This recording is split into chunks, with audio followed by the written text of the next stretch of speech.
And they handed me my son. They held him up and I went, my God, he's hung like a bear. That's the umbilical cord, Mr. Williams.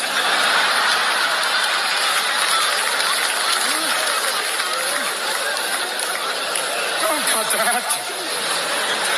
Let him dream for a while. And they did. They cut that off and they handed him to me. We made contact. Father, son, son, father. He looked me right in the eye and pissed all over me. And I realize I'm a father now. And then comes a very special time. Your first test as a father, a diaper. You're ready. You may be a lumberjack, you may have been a Marine, you may have seen blood and guts, but you've never seen caca like this. It's incredible stuff. It's part toxic waste, part Velcro. First time you peel back that diaper, it's like, honey, I've got it. This shit is green. This is incredible. What do you feed him, algae? My God, damn. And you're sitting there trying to wipe it off.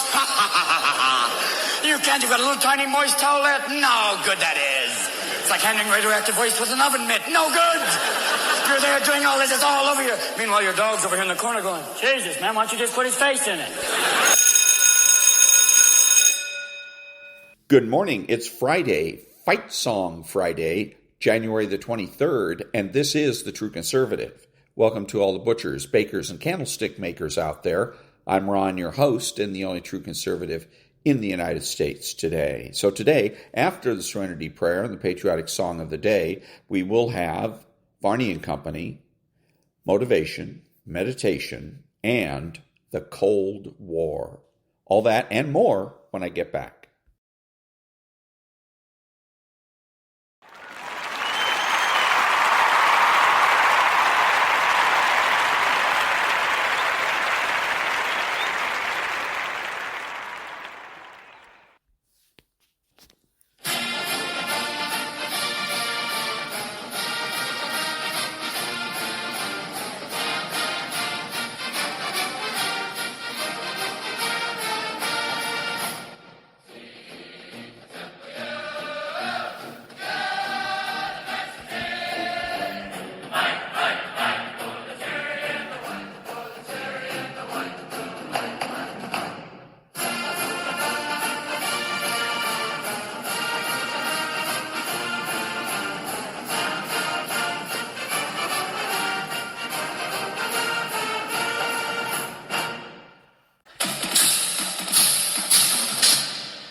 Thank you. And now, motivation.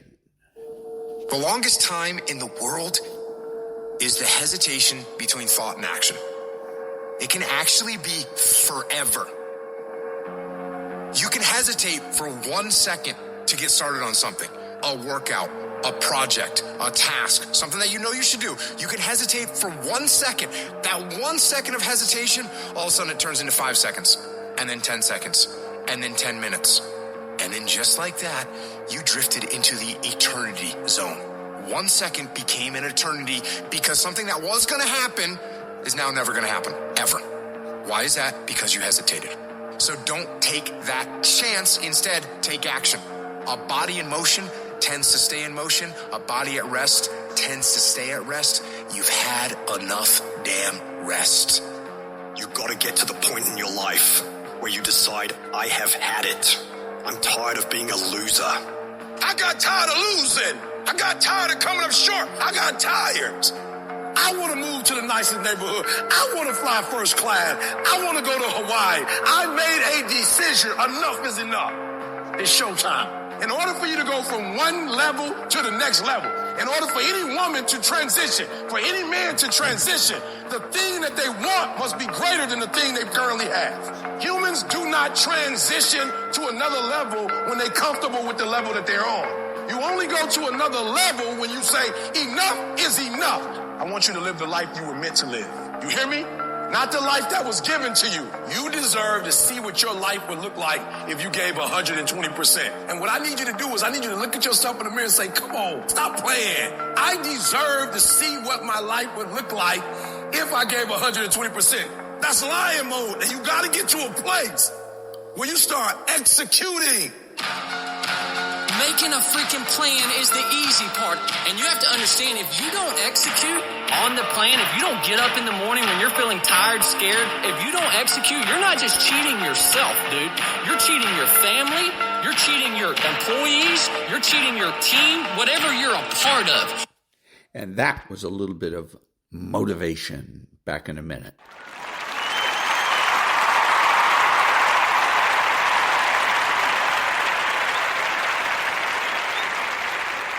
Thank you. Now a little meditation.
And that was a little bit of meditation.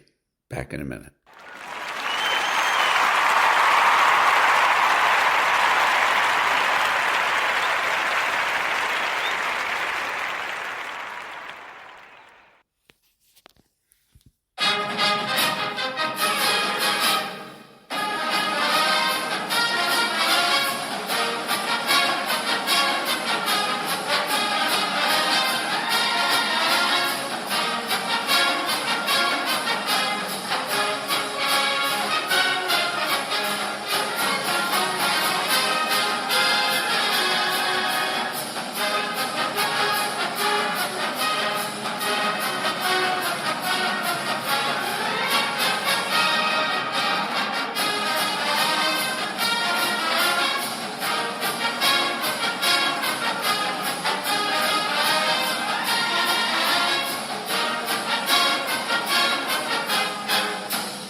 Thank you. Now, the Cold War.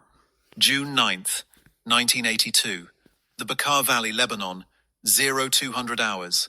The darkness here is absolute. It is a heavy, suffocating blanket that swallows the landscape whole. Down in the valley floor, a column of Syrian armor is on the move. These are T-72 tanks, the absolute apex of Soviet ground warfare export technology. To the Soviet military advisors, watching from a ridgeline 2 kilometers away, this column represents the iron fist of the Warsaw Pact doctrine.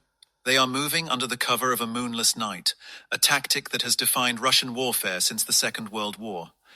If you cannot see the enemy cannot see you. Inside the lead T-72 tank, the commander is confident. He is operating under strict Soviet protocols. His infrared searchlight is doused. His active night vision is switched off to avoid detection. He is driving blind, relying on the cover of darkness to reposition his armored division for a morning ambush against Israeli forces. According to every manual printed in Moscow, he is invisible. He is safe. Then, the impossible happens. There is no warning. There is no telltale sweep of a searchlight beam cutting through the dust.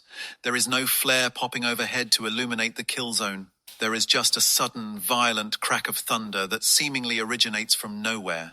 The lead T-72 tank does not just explode, it disintegrates. A high-velocity penetrator slams through the composite armor of the turret front, instantly igniting the ammunition carousel beneath the crew. The 40-ton war machine travels another 10 meters on sheer momentum before the turret is tossed into the air on a pillar of fire. Panic erupts on the radio net. The Syrian tank crews are screaming in Arabic, demanding to know where the fire is coming from. They frantically traverse their turrets, scanning the black horizon. They flip on their active infrared searchlights, desperate to find a target. Massive beams of invisible infrared light sweep the valley walls, trying to illuminate the attacker. They see nothing. The valley is empty. Seconds later, the second tank in the column erupts. Then the third. It is a systematic execution. The enemy is firing with mathematical precision, hitting moving targets in pitch blackness at ranges exceeding 2,000 meters. And they are doing it without emitting a single photon of light. On the ridgeline, the Soviet advisors are frozen in disbelief. One of them, a colonel from the main intelligence directorate, lowers his binoculars. His hands are trembling.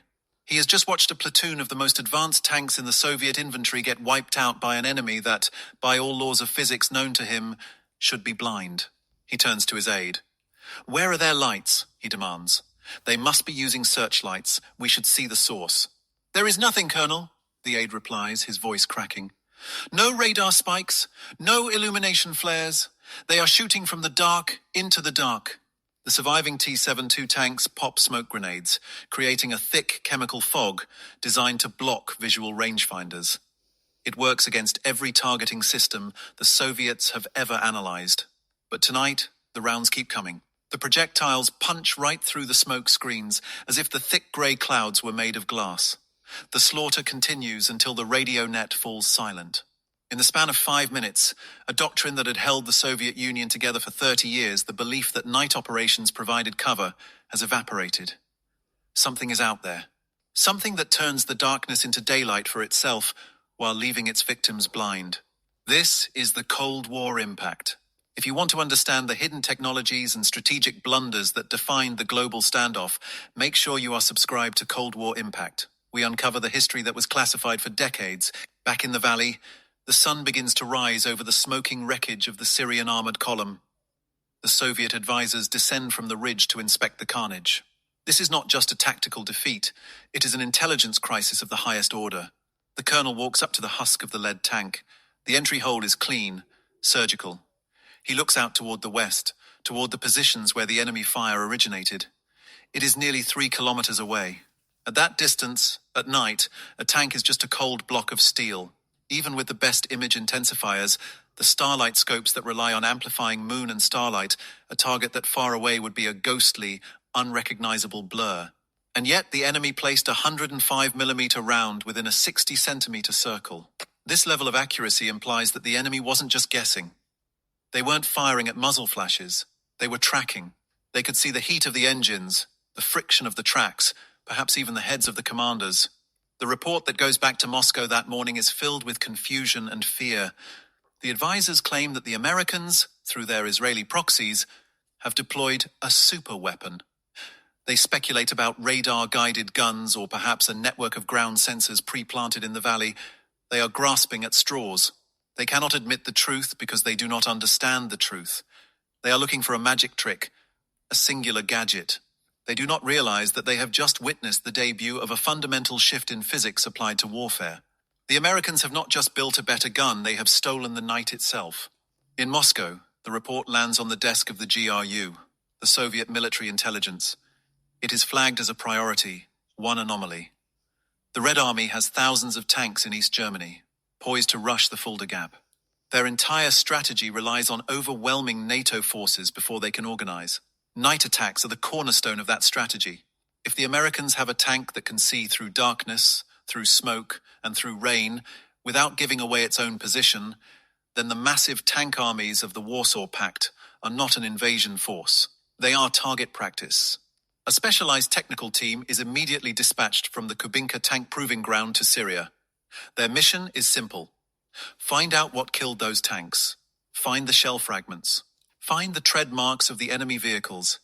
Identify the killer. They arrive in the Bakar Valley 3 days later. They sift through the dust. They analyze the impact angles. They confirmed that the shots came from M60 tanks, an American platform that entered service in 1960, a vehicle the Soviets considered obsolete compared to their sleek, low-profile T-72 tanks. The M60 is a tall, slab-sided beast, a relic of a previous generation. This deepens the mystery.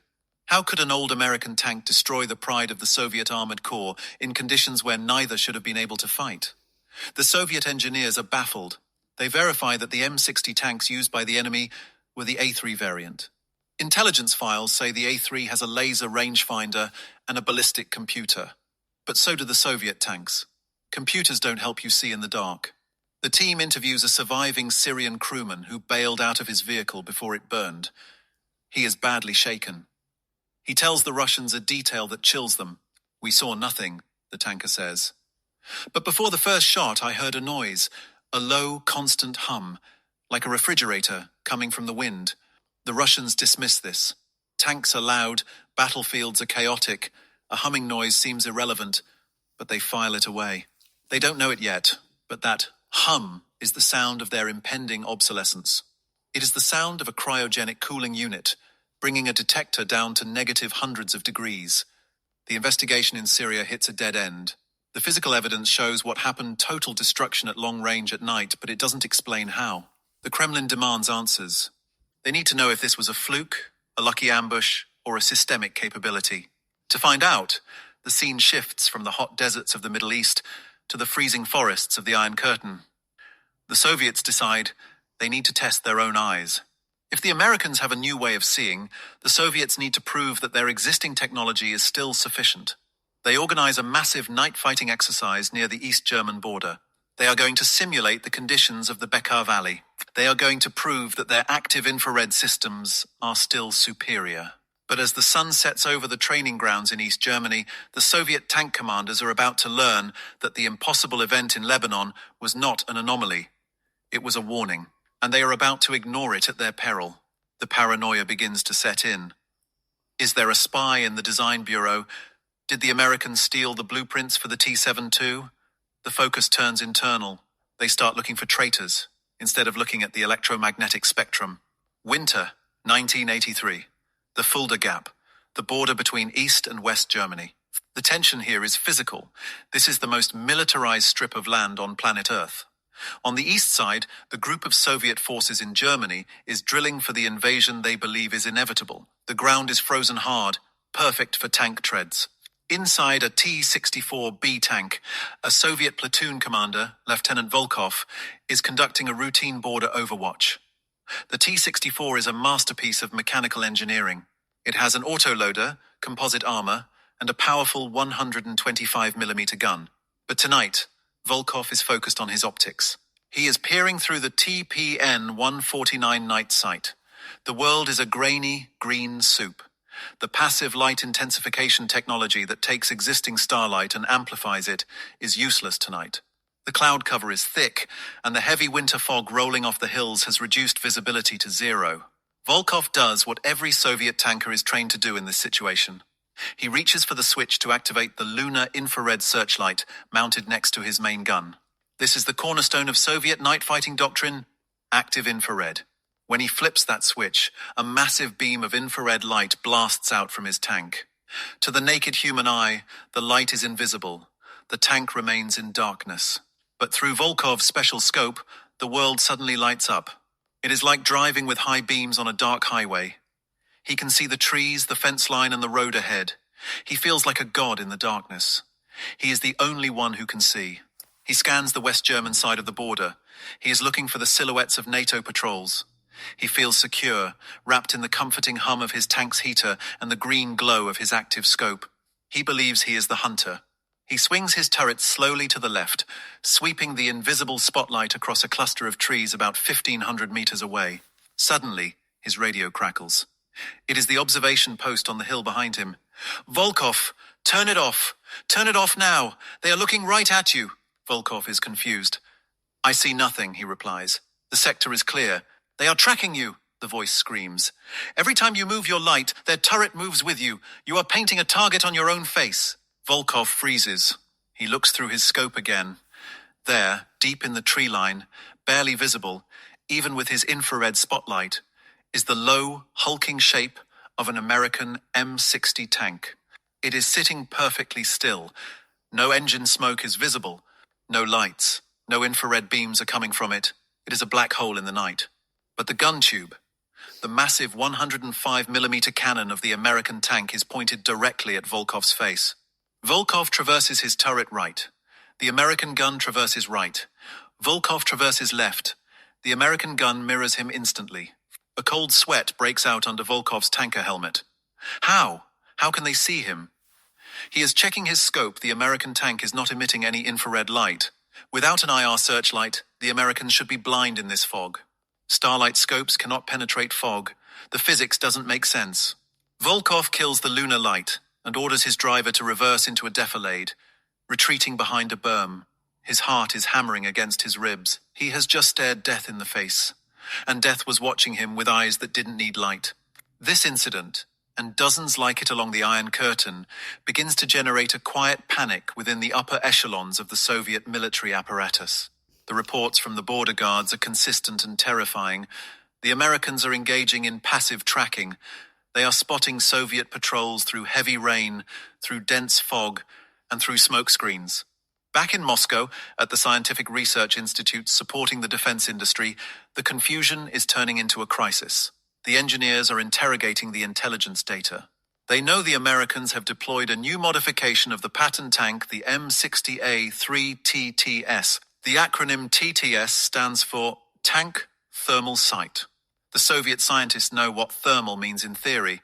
It means detecting long-wave infrared radiation heat rather than reflected light. If you can detect heat, you don't need the sun or the moon or a searchlight. Every object in the universe above absolute zero emits thermal energy. A tank engine, a human body, even a tree that has absorbed sunlight during the day, they all glow in the thermal spectrum. But knowing the theory and building the machine are two different universes.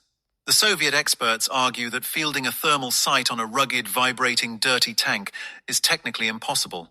To make a thermal sensor sensitive enough to distinguish a tank from a rock at 2 kilometers, the detector material needs to be cooled to extremely low temperatures, minus 196 degrees Celsius. In a laboratory, you can do this with liquid nitrogen and delicate glass flasks.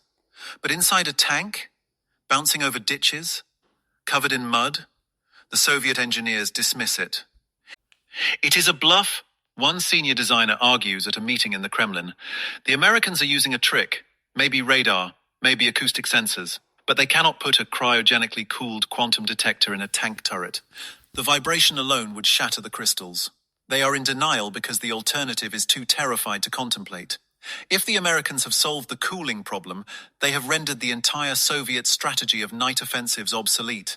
The KGB is tasked with solving the mystery. They don't need to steal the tank, they need to steal the manual. They need to understand the black box inside the M60's turret. Agents in West Germany begin targeting US service members, looking for loose talk in bars near the bases in Frankfurt and Grafenwöhr. They aren't asking about armor, thickness, or shell velocity anymore. They are asking strange, specific questions. Does the sight make a noise? How long does it take to turn on? Do you have to refill it with gas? One intelligence report finally breaks through the denial. A Soviet spy manages to observe an M60 maintenance crew working on the gunnery range. He watches from a distance with a high-powered spotting scope. He sees the American crew open an armored panel on the turret roof. They aren't pouring in liquid nitrogen. They aren't replacing delicate glass bulbs. They are simply flipping a switch. The spy notes that after the switch is flipped, there is a distinct, high-pitched mechanical whine that is audible from 50 meters away. It sounds like a turbine spinning up. The report reaches the desk of General Designer Veniamin, a leading figure in Soviet optics. He reads the description of the sound. He pales. "It's a Stirling cycle cooler," he whispers. "They miniaturized a refrigerator. They put a closed cycle helium refrigerator inside the gun sight." The room goes silent. The implication is devastating. If the Americans have miniaturized closed-cycle cooling, they don't need logistics for liquid gas. They have a solid-state eye that can see heat forever, as long as the tank has battery power. But the mystery isn't fully solved. Knowing what it is doesn't explain how it is so deadly. The Soviets still believed that thermal images are blurry, low-resolution blobs, useful only for spotting, not for aiming. They convinced themselves that while the Americans can see a heat spot, they surely cannot identify it clearly enough to target a specific weak point. To prove this, the Soviets set up a new experiment. They acquire a commercially available thermal camera from the West, a civilian model used for checking power lines. They look through it. The image is fuzzy, washed out, and full of static. "You see," the generals say, relaxing, "it is just a detection aid. They still need optical sights to shoot. We are safe." They are wrong. Dead wrong. They are assuming the M60 is using the same primitive technology available to the civilian market. They do not realize that the Americans have unlocked a material science breakthrough involving a substance called mercury-cadmium telluride. This exotic compound allows the M60 to not just see heat, but to see it in high definition. The Soviets are about to learn that the M60 doesn't just see a blob of heat. It sees the exhaust plume. It sees the friction of the road wheels. It sees the difference in temperature between a loaded gun barrel and an empty one. And the realization will not come from a laboratory test.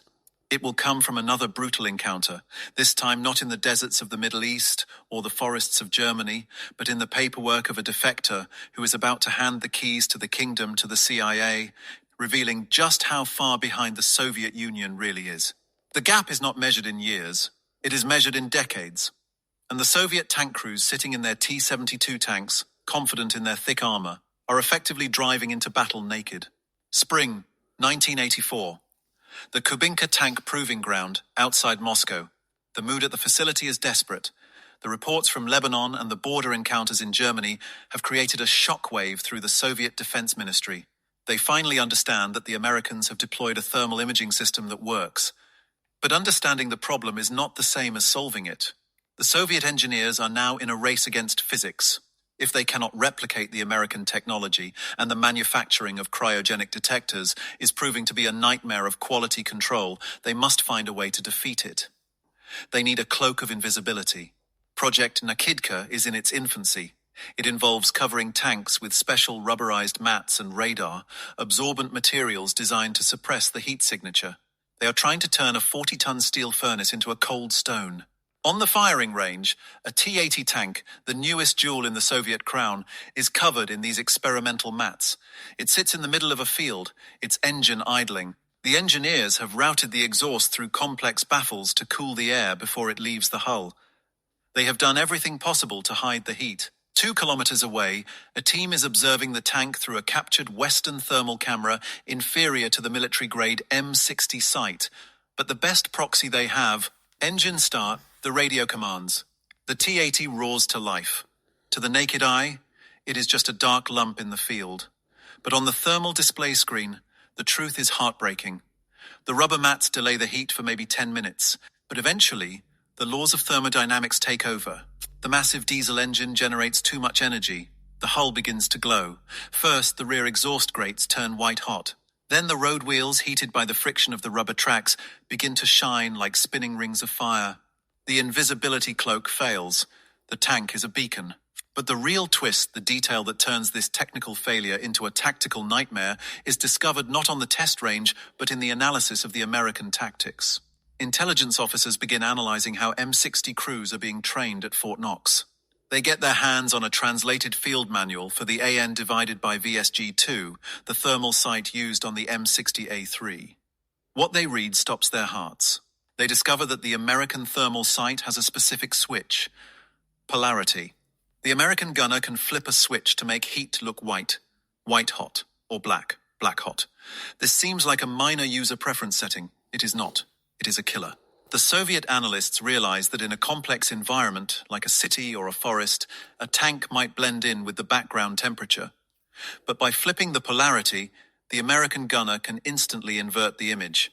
If the tank is slightly warmer than the trees, flipping to black hot makes the trees glow white and the tank turn pitch black. The silhouette pops out instantly. There is no camouflage that works in both polarities simultaneously. But the terror goes deeper. The Soviet doctrine for surviving an ambush is to pop smoke. Every Soviet tank is equipped with smoke grenade launchers. If you are shot at, you trigger the smoke, create a wall of grey fog, and retreat. It is the ultimate defensive reflex. The Soviet tests reveal a catastrophic flaw in this logic. They fire standard smoke grenades in front of their test tank. Visually, the tank disappears. The smoke is thick, opaque, and impenetrable to the human eye and standard optical scopes. Then they look through the thermal imager. The smoke is transparent. The chemical composition of the Soviet smoke grenades blocks visible light, but it allows long-wave infrared radiation to pass through almost perfectly. To the thermal sight, the smoke screen is literally not there. The realization hits the engineers like a physical blow. The standard Soviet defensive maneuver is actually a trap.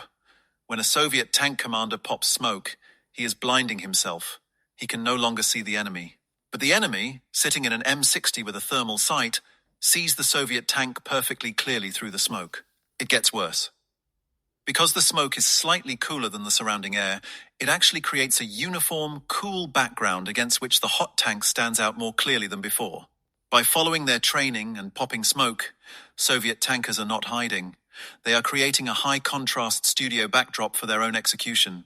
Panic spreads to the tactical schools. They have millions of smoke grenades that are now useless. They have thousands of tanks that rely on active infrared searchlights, lights that, as we saw in the Fulda Gap, act as shoot-me beacons to the Americans. The Soviet military machine is built on rigid drills and top-down command. You cannot rewrite 30 years of doctrine in a week. They have a force of 50,000 tanks designed to fight a war that no longer exists. They prepared for a boxing match, and the Americans showed up with a sniper rifle. In a frantic attempt to close the gap, the Kremlin authorizes active measures. If they cannot hide from the thermal sight, they must blind it.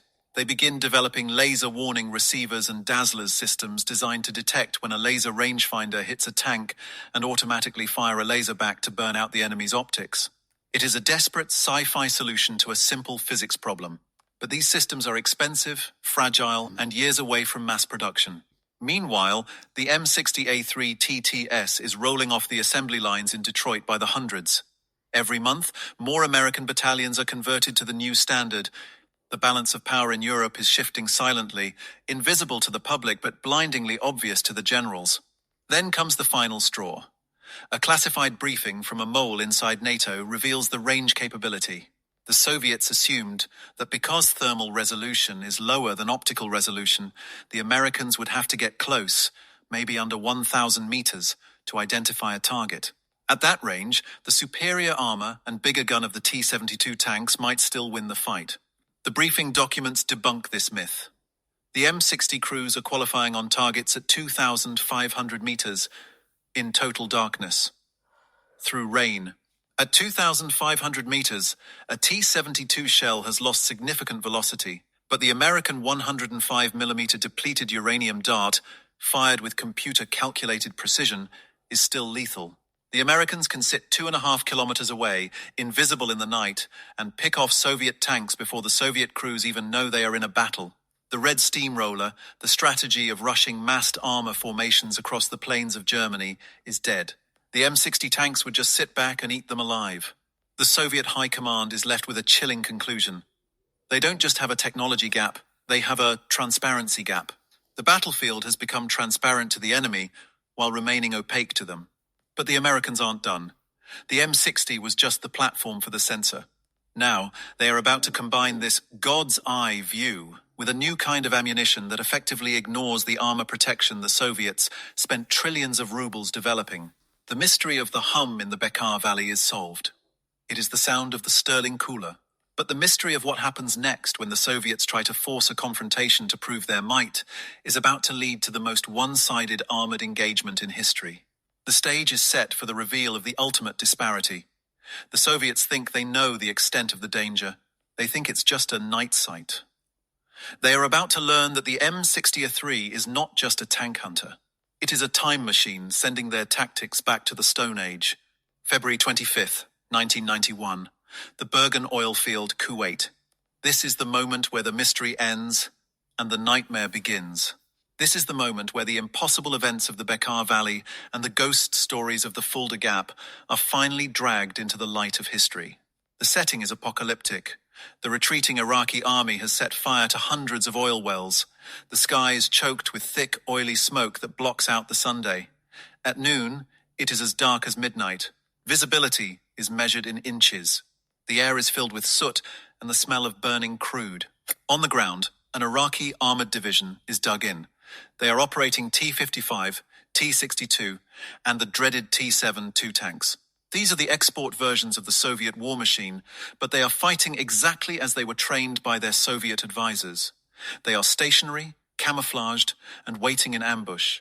Their strategy is sound, based on the laws of optical warfare. In this impenetrable smoke, nobody can see them. They believe they will hear the enemy coming, wait for the shapes to emerge from the black fog at point-blank range, and then use their heavy cannons to destroy them. They are confident. The smoke is their shield. Rolling toward them through the gloom is the 1st Marine Division of the United States Marine Corps. They are not driving the brand-new Moan Abrams tanks that garnered all the headlines. They are driving M60A 3TTS tanks. To a casual observer, this looks like a suicide run. The M60 is a design from 1959. It is tall, boxy, and has thinner armor than the Soviet T-72 tanks waiting in the dark. In a fair fight, the Soviet tank should win. It has a bigger gun and a lower profile. But this is not a fair fight. This is an execution. Inside the lead M60 tank, the gunner presses his face against the brow pad of the AN divided by VSG-2 thermal sight. He is not looking at the black smoke.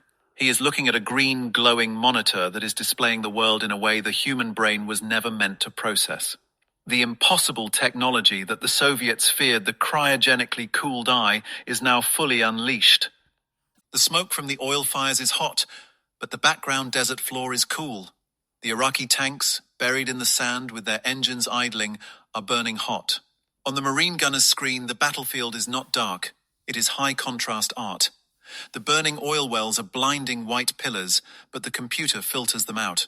What remains are the distinct glowing white shapes of the Soviet-made tanks. They are shining like neon signs in a dark room. The Marine gunner can see the heat rising from their exhaust vents. He can see the warmth of the gun barrels.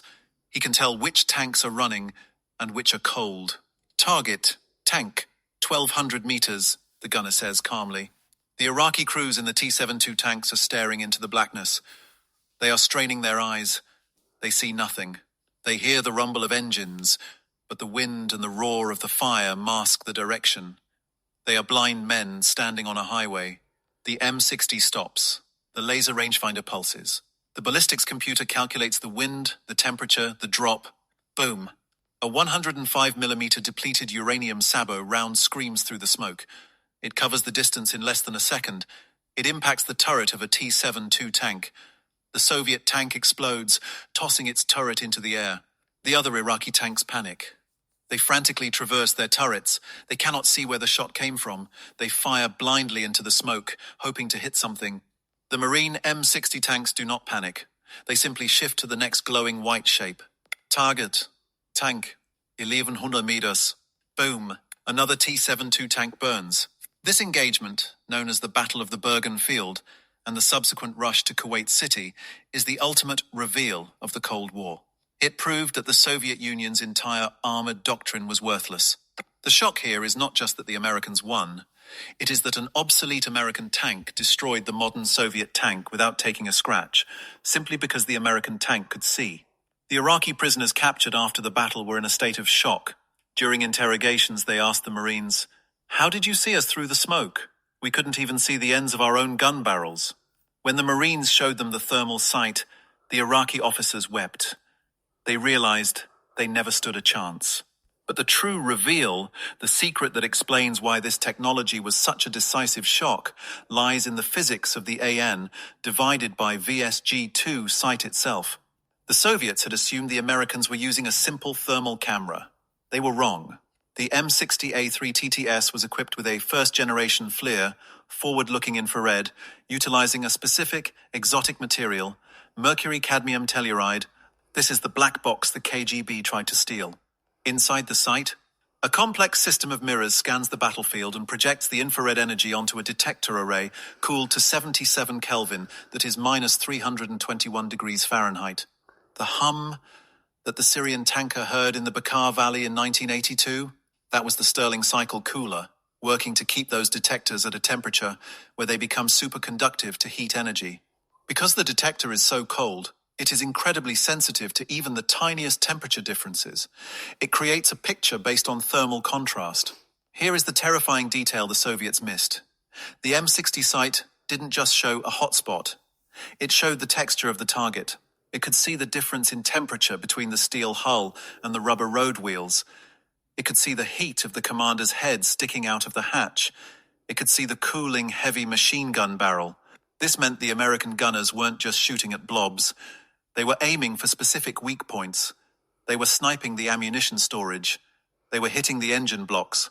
And the T-72 tanks, their active infrared searchlights, the ones Lieutenant Volkov used in Part 2, were worse than useless.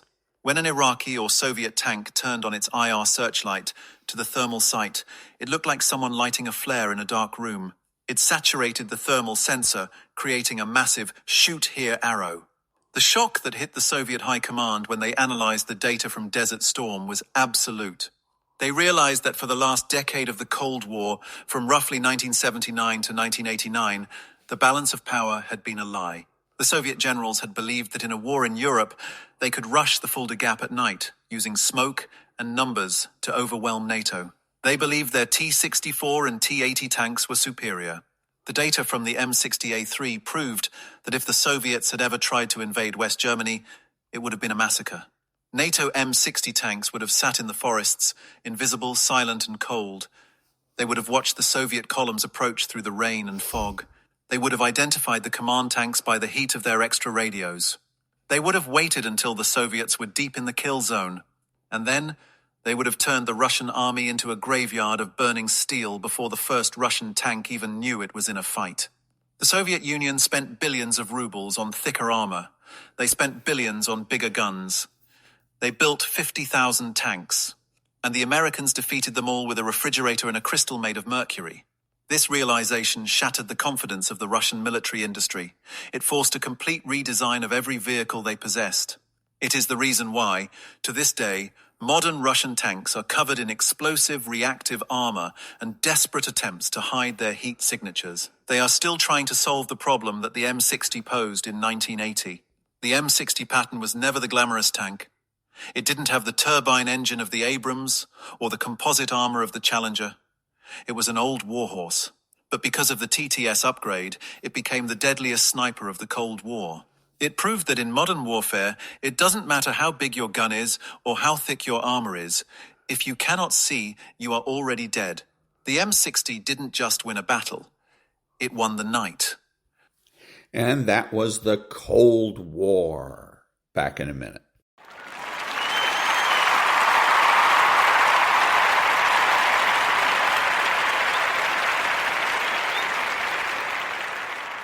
Thank you. This is Ron, your host, the only true conservative in the United States today, bidding adios to all the butchers, bakers, and candlestick makers out there, and reminding you that you're not neutral and that the government has no rights.